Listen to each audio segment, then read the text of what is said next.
Ah, so it is good day to you, huh? Very good to see your light, your love, your radiance, your divine presence. For those of you whom we do not know, we are a Ronda. We are the spokesbeing for a council of beings of light from this dimension, from other dimensions, from many different areas, from the angelic realm. And we want you to know who you are. We want to hold the space for you to know you. Now you may think to yourself, oh, I know me, I've been with me all my life. Huh? And yet, there are still aspects that are within you that seem to be separate from who you truly are. And we are here this weekend in Chicagoland to bring it all together. We actually asked our vessel Marilyn to draw a card from the Manifesting Your Mastery Kryon deck. And you understand that you never know where your guidance is coming from. You never know where your information is accelerating into your own body, yes? Sometimes it is from your next door neighbor. Sometimes you get inspiration from a dog, a cat, a badger, a raccoon, whatever. So sometimes it is good to draw a card or get the online version of you. Huh? And the one that we drew today is perfect, of course, because our vessel Marilyn was the fingers, and we arranged the deck. Not that we would want to control anything, though, huh? But you are the creators of this space. Are you aware of that? Yes, excellent. So take a deep breath. My needs are always met. I am a beloved human.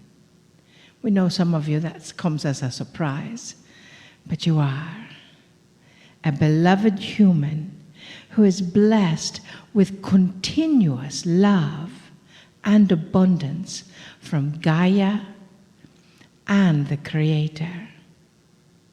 My needs are always met. Now you may think to yourself, that's powerful, huh? You may think to yourself, well, if my needs are always met, why don't I win the lottery? Or if my needs are always met, why don't I have a better house or a better apartment or whatever? If my needs are always met, why do I feel like I have difficulty paying my bills? If my needs are always met, and yet somewhere inside, you know they are always met. We would like to actually bring that a bit farther. You can't say my desires are always met. And yet, we are not convinced that you know what is happening in your best interest all of the time. Because we believe that as a human, you know you are blessed. You know you are blessed with absolutely everything, huh? You know you are blessed with the grass growing or not, or blessed with the rain coming down or not, or blessed with whatever. You are blessed with the person sitting next to you or not. But you see, the not does not exist. There is no not. You are blessed with the person sitting next to you. You are blessed with the rain, and you are blessed when it doesn't. You are blessed. And every thought in this dimensional realm right here, right now, is becoming manifested by your energy. It's you are the massive creator of your world. We know you know that here, because you've been reading Kryon, our dear friend. You've been accelerating, and you know what to say. But for some of you anyway, there's still that part in your heart that is saying, yes, but. Well, take the but out of your life. Not that you want to live without your posterior, that is not the same but. But your heart does not accept anything that you say before the but. It discounts it all. Oh yes, I'm a manifesting machine and I love my life and everything is working wonderfully, but it's not working right now. So what part becomes louder? The last part, yes? So now we're going to help you redirect that last part. Is that all right? Good, good. You see, that vibration, we are an activator. So we are activating something within you right now. And we are activating that cellular feeling of living in that energy that we are here right now. And the possibilities are endless, infinite. As our dear friend Mike says, Mike Dooley, he says infinite possibilities. Everything is possible. No buts. So take a deep breath.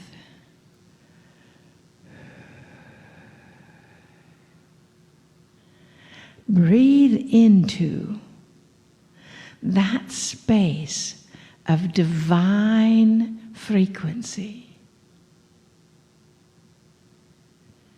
Breathe into that space of your own innate, which is divine frequency.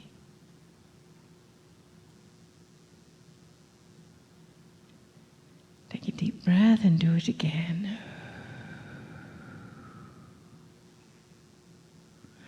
That is the vibration that everything is possible. That is the frequency that you are choosing to step into. Some of you are already jumping up and down in that frequency. Some of you don't know when you're not in that frequency. Do you know that even sometimes when you're driving in the car and you are late going somewhere and you try to rush and the traffic is going as slow as possible and you hit every single red light, we know that happens sometimes, and then someone cuts off in front of you and slows down even more. And then at that moment you have two choices. You can either get frustrated by that, which shuts off the energy, because who you are really frustrated with is yourself by not allowing enough time, yes? And that is why we work on that self-forgiveness, huh? But you can choose that, or you can choose to say, what am I to understand or see or sense or feel in this moment in time? And maybe you look over to the side and there's a person there that just happens to wave at you because they're so happy, and it lifts your heart. That is what we want you to pay attention to. And then mystically the traffic clears and you get where you're supposed to be going right on time because you are living in that divine frequency. Yes? That is the key. That is the key to your own innate, acknowledging every aspect of who you are, every aspect of yourself.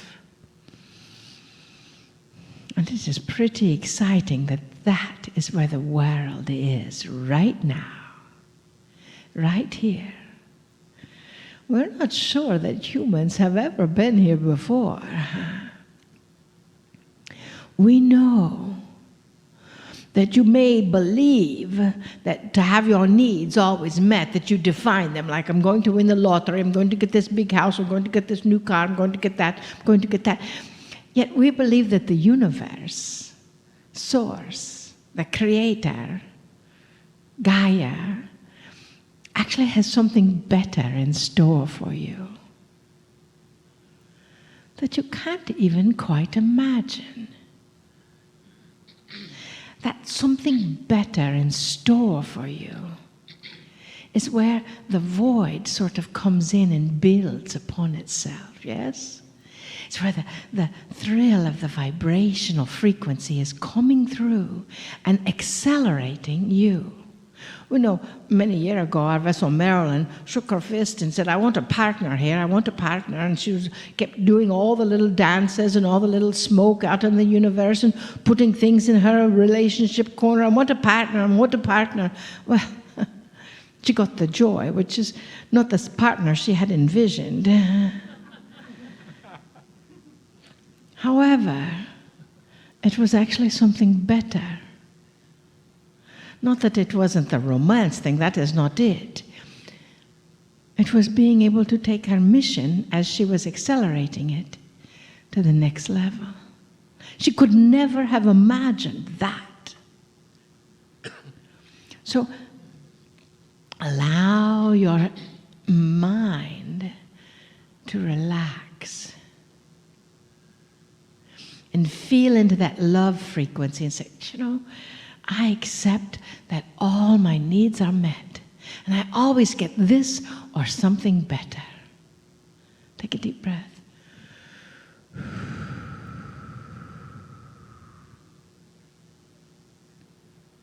How does that feel, eh?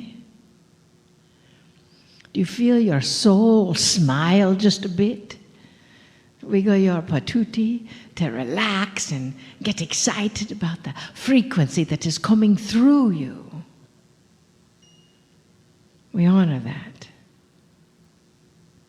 We are excited about that. We see who you are. We see your love, your light, your vibration, your connection. We see some of your doubts and fears and some of your tears. We also see your soul smiling. And we love that as we love you. We bid you namaste. Namaste. Greetings, dear ones. I'm Kryon of Magnetic Service.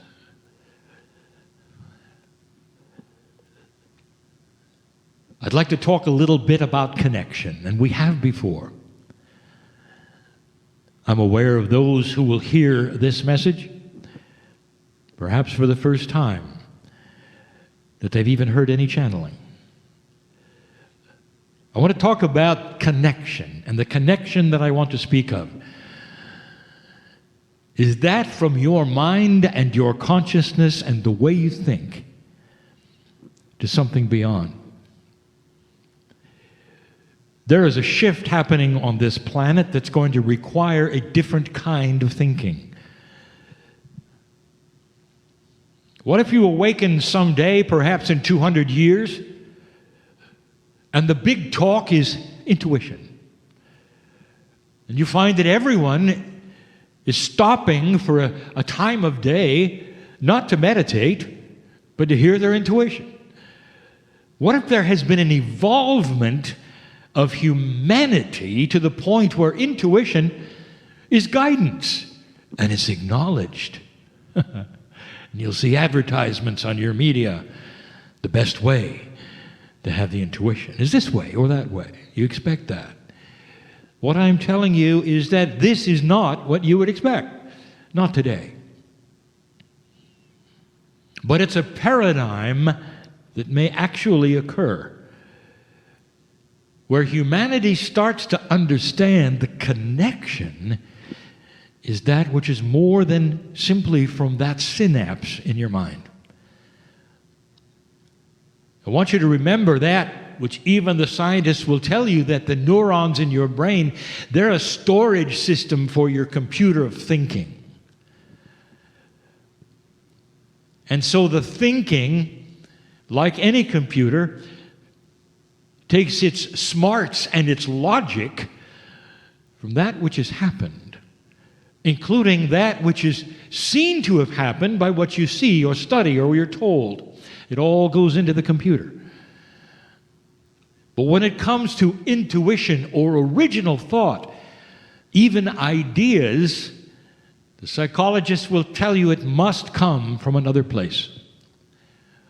that the computer is not capable of creating scenarios that never have existed. And so then they start assigning that to other words. Intuition is one of them. If you are a spiritual person, maybe you would believe that it's more. Intuition has often been defined as being in touch with things that are outside of yourself to help you with yourself to have a better life. That's the description of the field, dear ones. And even those that are spiritual understand that that field might have things within it that are more than those things which are potentials or which were generated by humans or even thought about humans. What if the field actually controlled soul information as well? Soul information would be that which is beyond human thinking, beyond human potential. Soul information might be information that comes from the creative source. You call that God. It's not new, dear ones. It's not new at all. But in the past, it's been relegated to only a few. How many times have I taken you to that dark place, that prison? Many thousands of years ago, where you meet Saul of Tarsus.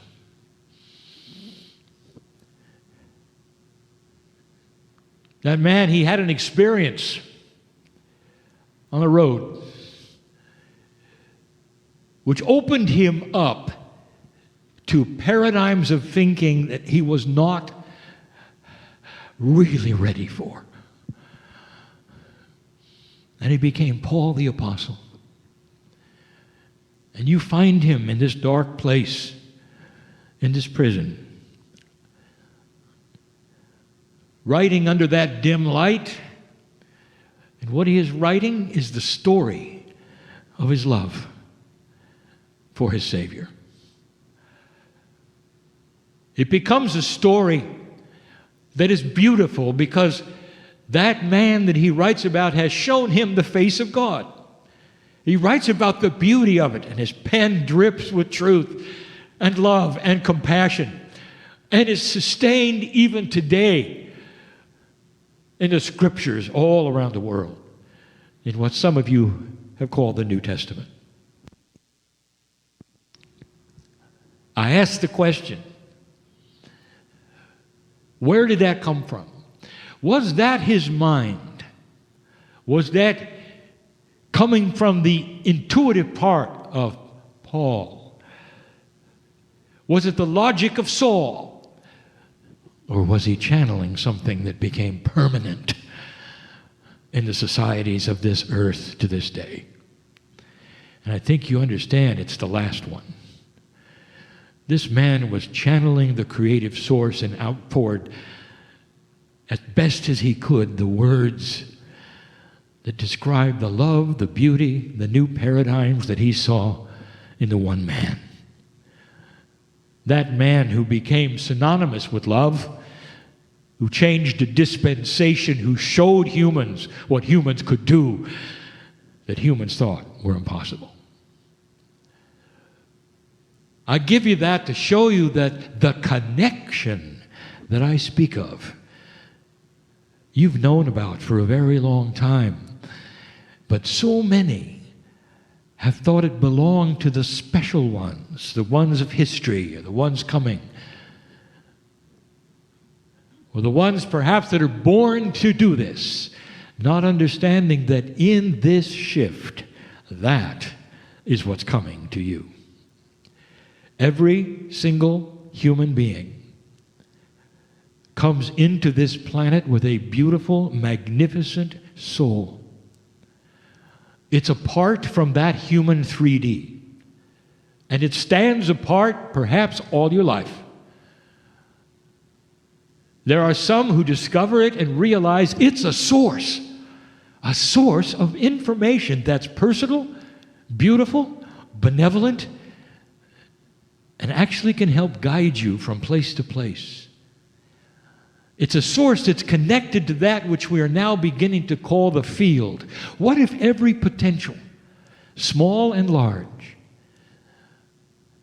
every potential, things that were being worked on, thought of, even to that who's going to cross the street, when they're going to cross it, what if everything was available at some strange way in a multidimensional field of consciousness that you could tap into? It exists in that form. That is why the futurists know that if they can tap into the field, at least they can see the things that are not right now obvious. Things that are being thought of by others that may not manifest for a decade or two, that may show the way, that may be a light in the darkness, which may create transitions that you haven't thought of. They're there. Just like today when you use the internet.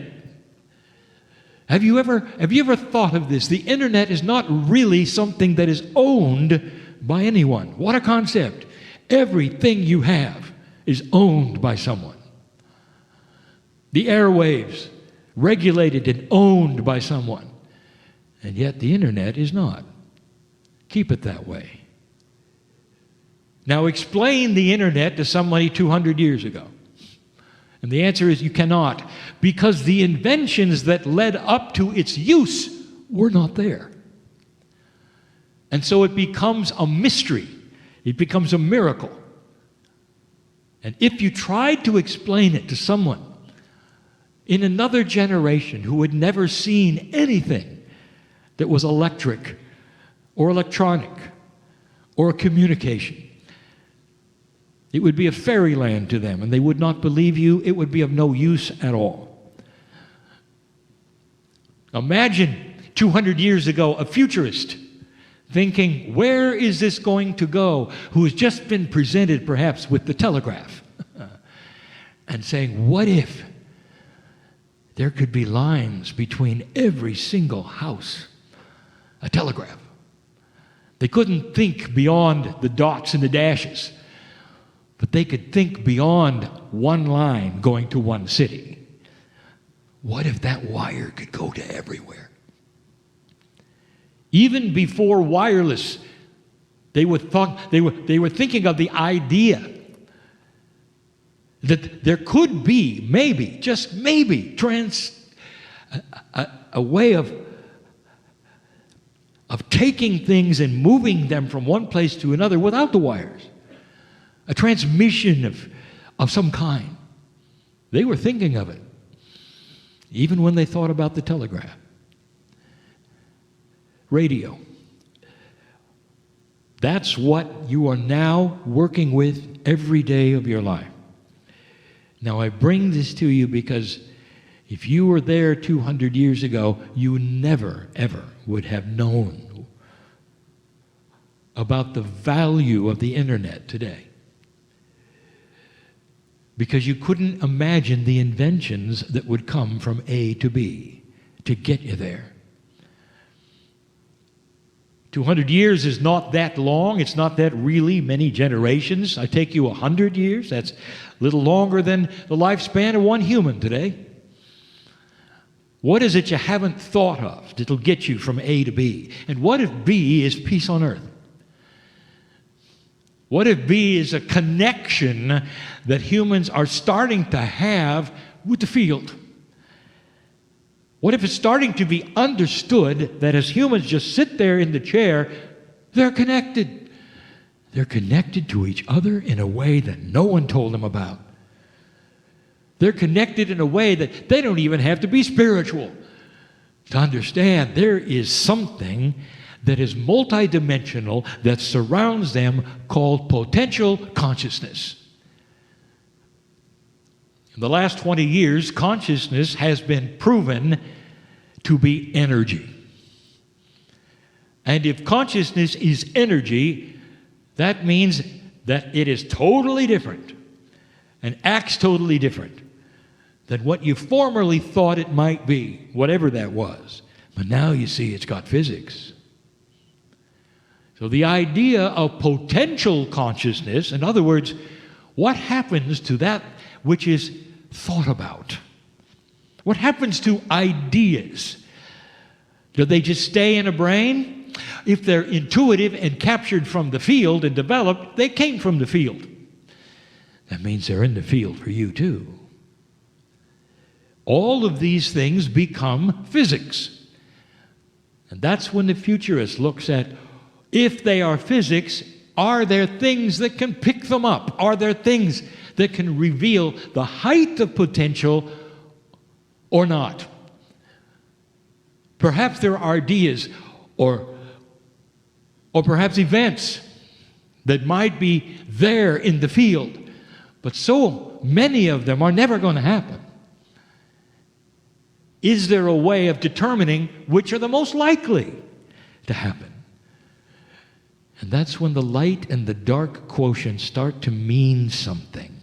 Right now, dear ones, you are not able to detect the difference between most likely and least likely. But you certainly are able to detect the things that are dark. The field is going to be responsible for those who want to figure out what's coming. But it has to be that which is sensed carefully. And that's where connection comes. Is connection that which is going to be intellectual, or is it going to be the kind that Saul of Tarsus had in that dim jail cell when he wrote about compassion and love and a new paradigm that was coming for everybody to see? That's the connection that will make the difference between those who can see light or just see everything the same. The connection is the invitation. Tonight I want to talk more about the esoterics of what is going on in consciousness on the planet and its eye-rolling. Don't tune into it unless you're ready to roll your eyes. Because it goes into things that you don't expect, that make the difference between the energy that's in the field before 2012 and after. Is it possible there is another push that was never there before, and that it's come from places that you didn't expect? Is it possible that when we say light is beginning to increase in this dark world called human consciousness, that there is more than just humans awakening? What if there are those around you who are not humans, who are turning on lights? Are you ready for that? This is all the potential that is a new paradigm of thinking, past the old paradigm that simply says everything is in the brain, and the best thing I can do about thinking of the future is to think about the past. And I'll tell you, that particular paradigm, dear ones, is going to fall right on the floor, because those things won't come true. You see, there's more light than that today. The connection is the most important thing I could tell you about, not what's coming or the potentials in the field that you must discover for yourself. The most important thing I can tell you today, right now, as you're listening and sit here, is what is your connection? Is it the same one that Saul of Tarsus had that made him Paul the Apostle? Or does it come out of the synapse of the biology in your head?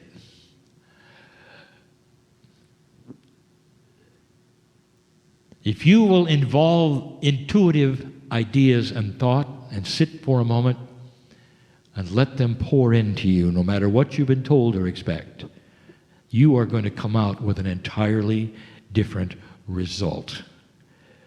That's where it's going. What's your connection as you sit there right now, even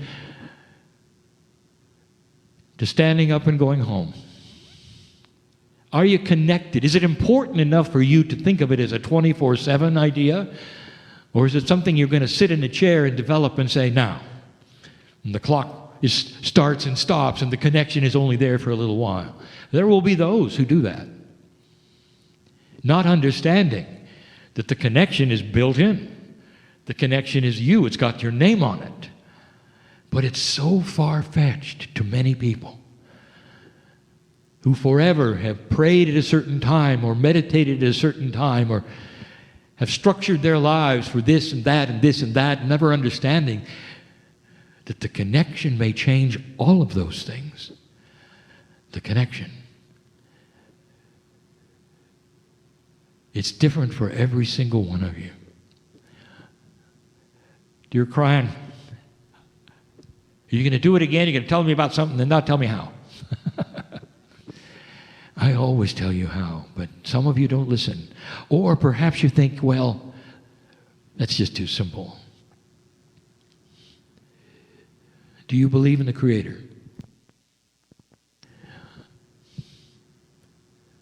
If the answer is yes, do you believe the Creator knows who you are? If the answer is yes, the next question. Do you believe you can have contact? And that is the basis, dear one, for every religion on the planet. How do you contact the Creator? And in this new energy, I will tell you this, that you carry that communication with you. That soul you have is built for the connection.